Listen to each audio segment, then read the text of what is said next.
Subscribe now and press the bell icon. Never miss an update.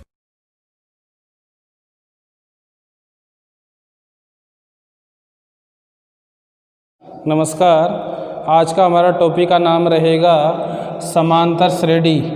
समांतर श्रेणी हमारे पास 5 की प्रश्नावली है और 5 की प्रश्नावली 3 भागों में बटी हुई है, 5.1, 5.2 और 5.3।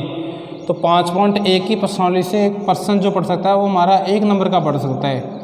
तो जो ज़्यादा क्वेश्चन पढ़ने के चांस रहते हैं, 90% चांस क्वेश्चन पढ़ते हैं कहाँ से, 5.2 और 5.3 से पढ़ते हैं। तो इम्पोर्टेंट हमारे लिए कौन सी है, 5.2 और 5.3 हमारे लिए पर्सनली इम्पोर्टेंट है। पहले हमारा टॉपिक का नाम है समांतर श्रेणी। तो श्रेणी क्या चीज़ होती है, यदि अनुक्रम के पद एक निश्चित नियम के अनुसार आते हैं, निश्चित नियम के अनुसार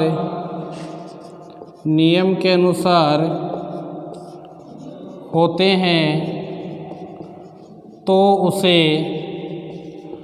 उसे श्रेणी कहते हैं।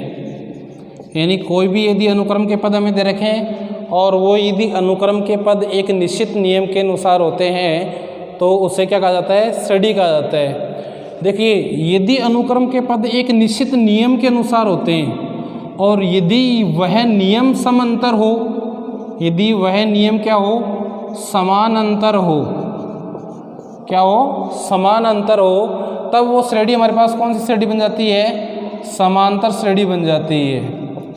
क्या बन जाती है, समांतर श्रेणी बन जाती है। वापस सुनिए, श्रेणी क्या चीज़ होती है, यदि अनुक्रम के पद एक निश्चित नियम के अनुसार आते हैं तो उसे क्या कहा जाता है, श्रेणी कहा जाता है। निश्चित नियम के अनुसार आते हैं और यदि वो निश्चित नियम क्या हो, समानांतर हो, और यदि समानांतर होता है तो उस श्रेणी को क्या कहा जाता है, हमें समांतर श्रेणी कहा जाता है। आपको समांतर श्रेणी की परिभाषा याद रखनी है। और समांतर श्रेणी की परिभाषा होती है, वह श्रेणी जिसमें पदों का अंतर समान होता है, वह श्रेणी जिसमें पदों का अंतर समान होता है, उसे समांतर श्रेणी कहते हैं, उसे समांतर श्रेणी कहते हैं। यदि किसी वह श्रेणी जिसमें पदों का अंतर समान है तो उसे क्या कहा जाता है, समांतर श्रेणी कहते हैं, उसे समांतर श्रेणी कहते हैं, उसे समांतर श्रेणी कहते हैं। और जो अंतर जो होता है उस अंतर को क्या कहा जाता है, सार्वअंतर। जो पदों का अंतर जिसमें क्या हो, समान हो, अंतर समान होता है, उसे क्या कहा जाता है, समांतर श्रेणी कहा जाता है। तो अंतर जब समान होता है उस अंतर को किससे नोट किया जाता है, उस अंतर को कहा जाता है सार्वअंतर। और सार्वअंतर को किससे नोट करते हैं, डी से। समांतर श्रेणी में प्रथम जो पद होता है उसको किससे नोट करते हैं अपन, ए से। समांतर श्रेणी में प्रथम पद को नोट किया जाता है ए से। और सार्वअंतर होता है वो क्या कहलाता है, हमारे पास क्या कहलाता है, डी। जो अंतर समान होता है उसको क्या कहते हैं, सार्वअंतर। और उसको किससे नोट करते हैं अपन, डी से नोट करते हैं। देखिए, जैसे मान लीजिए किसी समांतर श्रेणी का प्रथम पद हो गया ए, दूसरा पद हो गया ए प्लस डी, तीसरा पद हो गया ए प्लस 2d, चौथा पद हमारे पास हो गया ए प्लस 3d, चलता जाएगा। जो एनवा पद होता है वो होता है A plus N minus 1 into D होता है। ये हमारे पास होता है प्रथम पद जिसको अपन डिनोट कर दिया A1 से। ये हमारे पास होता है दूसरा पद जिसको नोट कर दिया A2 से। ये हमारे पास होता है तीसरा पद जिसको नोट कर दिया A3 से। ये हमारे पास होता है चौथा पद जिसको अपन नोट कर दिया है A4 से। अब देखिए, इनको देखते हुए अपन क्या बनाएंगे, एनवा पद। ये हमारे पास कौन सा पद है, एनवा पद है। तो देखिए, पहला पद हमारे पास समांतर श्रेणी का प्रथम पद क्या होता है, ए, और सार्वअंतर कितना है, डी। यानी पहले और दूसरे पद में कितना अंतर रहेगा, डी का अंतर रहेगा। तो पहले पद में डी जोड़ दिया तो ए प्लस डी हो गया। जब यहाँ 2 है तो डी किससे गुणा हो रहा है, 1 से हो रहा है। तीसरा पद है तो यहाँ कितना आ रहा है, 2। तो तीसरा पद का सूत्र क्या हो गया, A3 बराबर हो गया ए प्लस 2d हो गया। जब यहाँ 4 आ रहा है तो यहाँ आ रहा है 3। जब यहाँ n होगा तो यहाँ कितना आ जाएगा, n-1।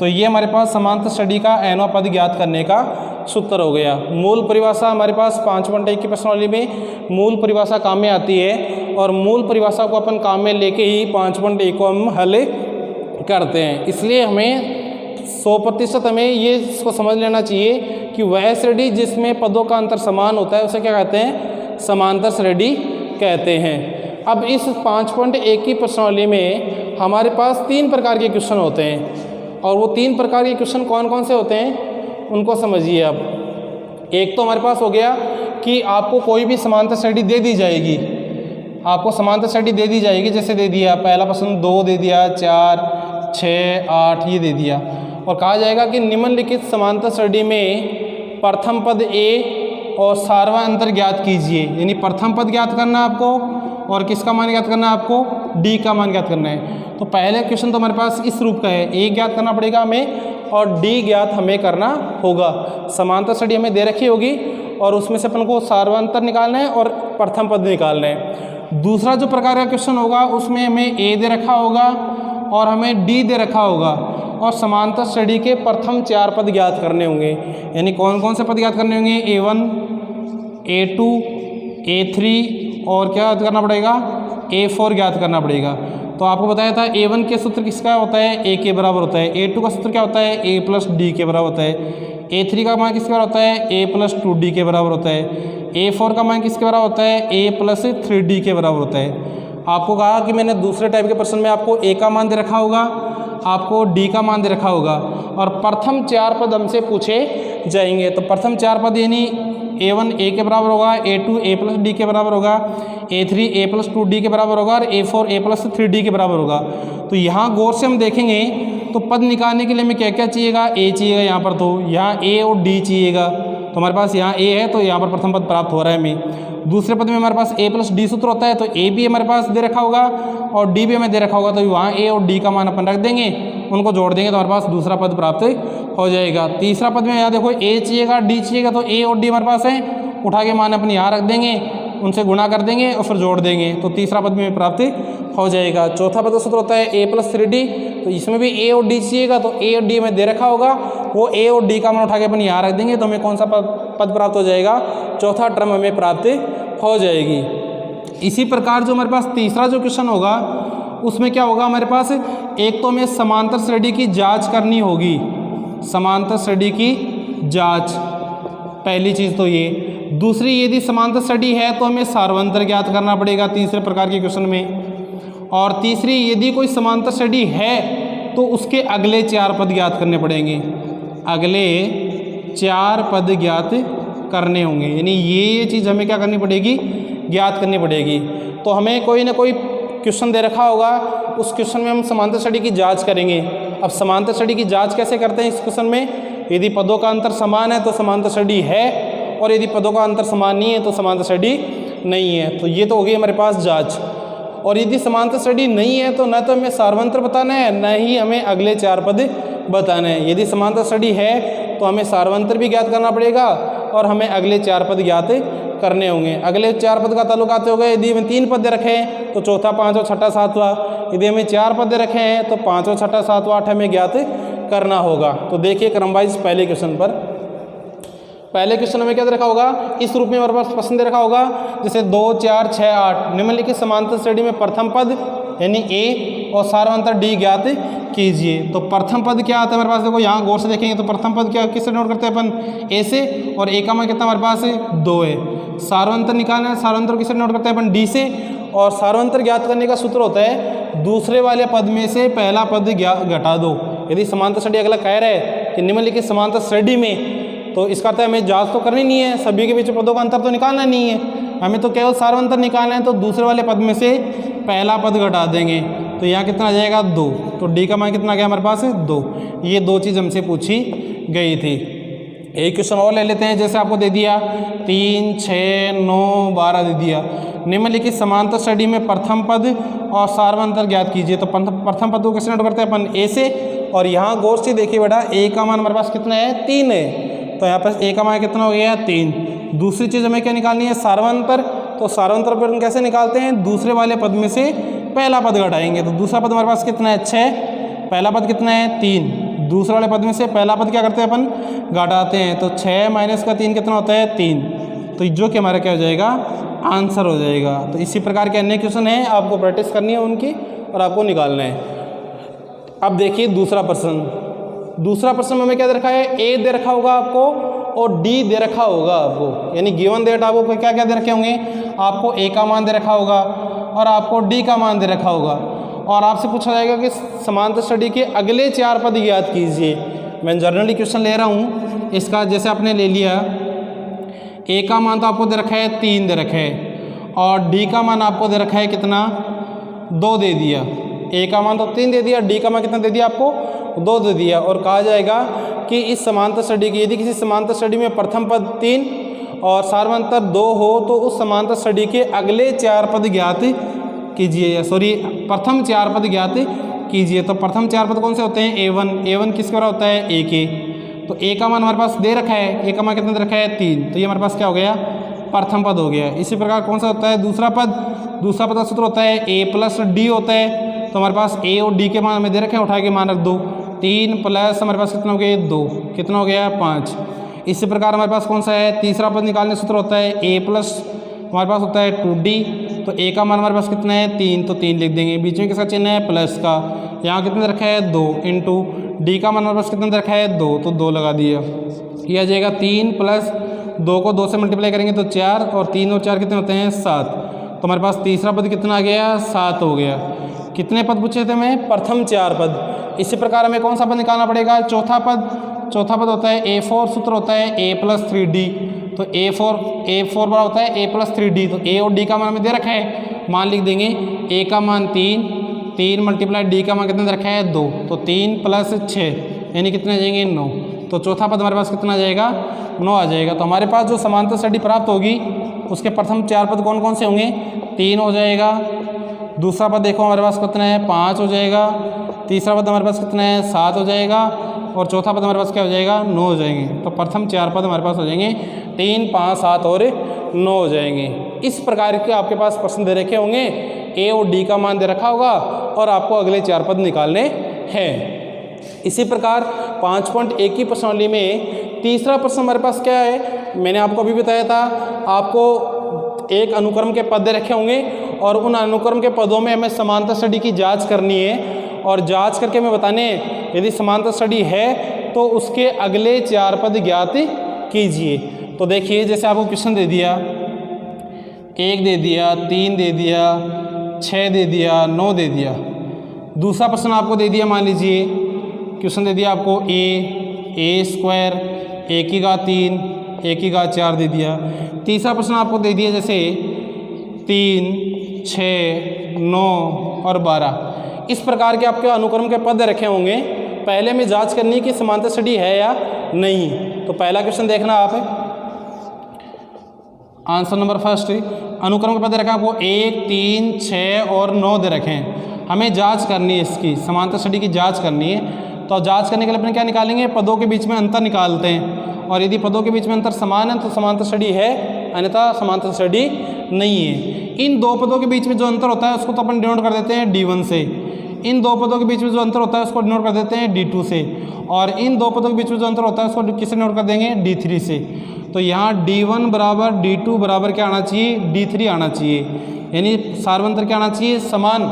तभी तो बोलते हैं समांतर स्टडी में वह स्टडी जिसमें पदों का अंतर क्या होता है, समान होता है। तो चाहे D1 हो, चाहे D2 हो, चाहे D3 हो, सभी का मान क्या होना चाहिए, बराबर आना चाहिए। यदि ऐसा है तो वो समांतर स्टडी है, अन्यथा वो समांतर स्टडी नहीं है। जब समांतर स्टडी नहीं है तो न तो हमें सार्वंतर ज्ञात करना है और न ही उस समांतर स्टडी के अगले 4 पद ज्ञात करने हैं। तो देखो D1 का मान निकाल लेंगे। तो D1 का मान 3 - 1, 3 - 1, तो 3 में से 1 गया तो कितना बचेंगे, 2।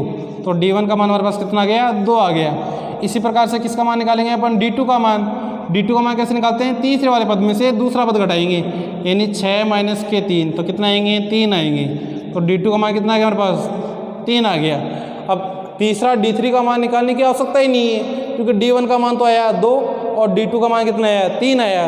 तो हम कह देंगे इम्प्लाइज D1 बराबर नहीं है किसके, D2 के, यानी सार्वंतर क्या नहीं है, बराबर नहीं है। तो इम्प्लाइज दिए गई श्रेणी समांतर श्रेणी नहीं है, और नहीं है तो इसके अगले 4 पद हमें प्राप्त नहीं करने। दूसरा क्वेश्चन सेम इसी प्रकार का हमारे पास है, बोर्ड पर आपको लिख रखा है ए स्क्वायर a की घात 3 और a की घात 4 दे रखे है। आपको दे रखा है ए स्क्वायर a की घात 3 और a की घात 4 दे रखी है। तो वही समांतर श्रेणी जांच करने के लिए d1 का मान निकालेंगे तो दूसरे वाले पद में से पहला पद घटा देंगे। तो यहाँ देखो दोनों में से क्या कॉमन आ रहा है, इसको मैं ऐसे लिख सकता हूँ a गुणा ए स्क्वायर को, ये माइनस का चिन्ह ऐसा का ऐसा, ये ए ऐसा का ऐसा। अब देखो इसमें ये भी पद है एक ये भी पद है, दोनों में क्या चीज़ कॉमन आ रही है ए, तो ए बाहर कॉमन आ जाएगा। तो यहाँ बचेगा ए, ये माइनस का चिन्ह ऐसा का ऐसा, ये ए तो बाहर आ गया, ए के का अपन क्या लिख सकते हैं ए गुणा 1 भी लिख सकते हैं। ए बाहर कॉमन आ गया तो यहाँ कितना बचेगा 1 बचेगा। तो d1 का मान हमारे पास आ गया ए माइनस 1 आ गया। इसी प्रकार से अपन किसका मान निकालेंगे, इन दो पदों के बीच में अंतर निकालेंगे जिसको अपन डिनोट करते हैं d2 से। तो यानी कि क्या घटाएंगे a3 में से और a स्क्वायर घटा देंगे। इस a की घात 3 को अपन क्या लिख सकते हैं a स्क्वायर गुणा a, भाई यहाँ पर घात कितनी है इसकी 1, आधार समान होती घातें क्या हो जाती है जुड़ जाती हैं। तो 3 को अपन 2 और 1 लिख देंगे, यहाँ माइनस का कितना जाएगा a स्क्वायर। अब गौर से देखो इन दोनों में से क्या कॉमन आ रहा है a स्क्वायर कॉमन आ रहा है, तो a स्क्वायर बाहर कॉमन आ जाएगा, यहाँ बचेगा a माइनस 1 हो जाएगा। ये हमारे पास किसका मान हो जाएगा d2 का मान हो जाएगा। तो यहाँ देखो ये d1 का मान तो a माइनस 1 आ रहा है और d2 का मान आ रहा है a स्क्वायर a माइनस 1 आ रहा है। तो ये आपस में क्या नहीं है, बराबर नहीं है। ये पद तो बराबर है a माइनस 1 यहाँ है, लेकिन यहाँ a और यहाँ कितना है a स्क्वायर है। तो implies d1 not equal to d2, d1 d2 के बराबर नहीं है। तो दिए गए अनुक्रम के पद समांतर श्रेणी में नहीं है तो न तो हमें सार्वंतर निकालना है और नहीं हमें अगले 4 पद निकालने हैं। वैसे अपने सार्वंतर ही निकाल रहे हैं यदि सार्वंतर समान होता। इसी प्रकार से तीसरा जो क्वेश्चन हमें दे रखा है वो हमें दे रखा है कितना 3, 6, 9 और 12 दे रखा है। हमें तीसरा प्रश्न दे रखा है 3, 6, 9 और हमें दे दिया 12। हमें जांच करनी है कि दिए गए अनुक्रम के पास समांतर श्रेणी में है क्या। तो d1 का मान निकालेंगे तो 6 माइनस 3 कितने हो जाएंगे 3। इसी प्रकार से d2 का मान निकालेंगे तो 9 माइनस के 6 3 हो जाएंगे। तीसरे वाले पद में से कौन सा पद घटाते हैं, दूसरा पद घटाते हैं। तो d2 का मान भी कितना आ गया 3 आ गया। इसी प्रकार से किसका मान निकालेंगे d3 का, तो चौथे वाले पद में से कौन सा पद घटाएंगे तीसरा, यानी 12 माइनस के 9 तो कितने आ जाएंगे 3। तो यहाँ देखेंगे इम्प्लाइज d1 बराबर d2 बराबर d3, क्योंकि d1 का मान भी 3 आ रहा है, d2 का मान भी 3 आ रहा है, d3 का मान भी कितना आ रहा है 3 आ रहा है। इम्प्लाइज दी गई श्रेणी कैसी है, समांतर श्रेणी है, या अनुक्रम के पद समांतर श्रेणी में श्रेणी है। और समांतर श्रेणी है तो हमें क्या निकालना पड़ेगा, सार्वंतर पूछा इसके अंदर। दूसरी पहली चीज़ तो हमें जांच करनी थी कि समांतर श्रेणी है क्या। सार्वंतर किसने करते हैं d से, और ये d का मान ही तो हमारे पास d1 d2 d3 किसके होते हैं d सार्वंतरी तो है। तो सार्वंतर हमारे पास कितना आ गया 3 हो गया। तीसरी चीज़ हमें क्या निकालनी है, अगले 4 पद। अगले 4 पद यानी देखो यहाँ पर कौन कौन सा पद है, पहला दूसरा तीसरा चौथा है। तो हमें कौन सा निकालना पड़ेगा, 5वां पद निकालना पड़ेगा। 5वां पद होता है a प्लस हमारे पास होता है 4d होता है। तो a का मान 3 प्लस 4 गुना d का मान भी कितने हैं 3 प्लस 4 थी 12, 12 3 कितने हो गए 15। तो 5वां पद कितना हो जाएगा 15 हो जाएगा हमारे पास। छठा पद सूत्र होता है a प्लस 5d होता है हमारे पास। a का मान 3 प्लस 5 गुना d का मान भी कितना है 3 प्लस 15 और 3 प्लस 15 कितने होते हैं 18, यानी छठा पद हमारे पास कितना हो जाएगा 18 हो जाएगा। इसी प्रकार हमसे कौन सा निकालेंगे, 7वां पद निकालेंगे। तो 7वां पद का सूत्र होता है a प्लस 6d होता है। यह आ जाएगा a का मान 3 है, 6 मल्टीप्लाई d का मान भी 3 है, ये 3 ऐसा कैसा 6 कम 6 6 12 6 18 और 18 3 कितने होते हैं 21। तो 7वां पद कितना हो गया 21 हो गया। इसी प्रकार से कौन सा पद निकालेंगे अपन, 8वां पद सूत्र होता है a प्लस 7d हमारे पास होता है। a का मान 3 प्लस 7 मल्टीप्लाई d का मान भी कितना होता है 3 हमारे पास दे रखा है। तो 3 प्लस 21 और 21 से 3 कितने होते हैं 24। तो समांतर श्रेणी का 8वां पद कितना आ गया हमारे पास 24 आ गया हमारे पास। तो ये हमारे पास क्वेश्चन हो गए। इसी प्रकार के अन्य क्वेश्चन आपको दे रखा है, आपको उनको प्रैक्टिस करनी है। कम चांस रहते हैं 5.1 से प्रश्न पढ़ने की। अब हम देखेंगे 5.2। 5.2 की प्रश्नावली में हमारे पास जो सूत्र काम में आने वाले हैं, देखिए 5 की जो प्रश्नावली इसमें 5 सूत्र आपको याद रखने हैं। कौन कौन सा, एक तो nवां पद ज्ञात करने का सूत्र होता है an बराबर होता है a plus n minus 1 into D, जहाँ a तो क्या होता है ए तो होता है प्रथम पद और डी क्या होता है हमारे पास सार्वंतर होता है। डी क्या होता है सार्वंतर और एन होता है हमारे पास पदों की संख्या हमारे पास होती है। इससे रिलेटेड प्रश्न पढ़ने के चांस रहते हैं। ए एन बराबर होता है A plus N minus 1 into D. दो सूत्र हमारे पास होते हैं योग से संबंधित। योग को व्यक्त करते हैं समांतर स्टडी के योग को व्यक्त करते हैं एसन से। जब पदों की संख्या हमारे पास जैसे इस 2 4 6 इस रूप में हमारे पास यदि कोई श्रेणी दे रखी हो तब और कह दे कि 20 पदों का योगफल ज्ञात कीजिए तो एसन बराबर सूत्र होता है n/2 2a plus n minus 1 into D हमारे पास होता है। और एक एसन बराबर सूत्र होता है n/2 a प्लस l। अब कौन सा सूत्र कब काम में लेना है, कौन से सूत्र से? कई बार एक ही क्वेश्चन दोनों सूत्र से हो जाता है आराम से एक क्वेश्चन के अंदर आप दोनों सूत्र से उपयोग कर सकते हो, लेकिन कौन सा सूत्र हमें उपयोग लेना है वो क्वेश्चन के अकॉर्डिंग हमें सोचना पड़ेगा। यहाँ भी n है तो यहाँ भी n है, तो यहाँ a है तो इसमें भी a, यहाँ d चाहिएगा जबकि इसमें क्या चाहिएगा l चाहिएगा। l होता है अंतिम पद। यदि किसी समांतर श्रेणी में अंतिम पद रखा हो तो एसन वाला ये तीसरा सूत्र काम में लेना है। और यदि 2 4 6 इस रूप में दे रखी हो तो सार्वंतर निकाल लेंगे। पदों की संख्या दे रखी हो तो ये हमारे पास दूसरा सूत्र काम में लेना है। मेरे पास एक होता है अंत से nवां पद ज्ञात करने का सूत्र। चौथा सूत्र हमारे पास होता है अंत से nवां पद ज्ञात करने का सूत्र होता है l minus n minus 1 into D. आपको कोई भी समांतर स्टडी दे देगी और उस समांतर स्टडी का आपको कह देगा कि अंत से 5वां पद ज्ञात कीजिए, तो अंत से 5वां पद ज्ञात कर लेंगे या 20वां पद ज्ञात कर लेंगे। तो या तो हमारे पास एक तरीका ये होता है कि उस समांतर स्टडी को ऊपर उल्टा करके देखें और जो अंत से होता है वो कहाँ से हो जाएगा, शुरू से हो जाएगा। अन्यथा अपन इस डायरेक्ट इस अंत से nवां पद ज्ञात करने का सूत्र अपन हमारे पास क्या होता है l minus n minus 1 into D. 5.2 की प्रश्नावली में हमारे पास जो 7 का और जो 8 का क्वेश्चन है, 7 का प्रश्न और 8 का जो प्रश्न है वो इसी सूत्र पर आधारित है। 5.2 की प्रश्नावली में जो 7 का और 8 का प्रश्न है वो इसी सूत्र पर आधारित प्रश्न है और इम्पोर्टेंट प्रश्न हमारे पास। एक हमारे पास जब योग के रूप में दे रखा हो और nवां पद दे दे, यदि 4 पदों का योगफल इतना है, 3 पदों का योगफल इतना है, तो हमारे पास कह देंगे कि आप उस समांतर स्टडी का चौथा पद ज्ञात कीजिए। 4 पदों का योगफल दे रखा है, 3 पदों का योगफल दे रखा है और आपसे कहा जाए कि आप चौथा पद ज्ञात कीजिए, तो हमारे पास nवां पद ज्ञात करने का सूत्र होता है योग के रूप में। एक सूत्र होता है एसन माइनस 1 हमारे पास सूत्र होता है। तो 5 की प्रश्नावली में 5 सूत्र हैं और 5 की प्रश्नावली क्या हो जाती है, कंप्लीट हो जाती है।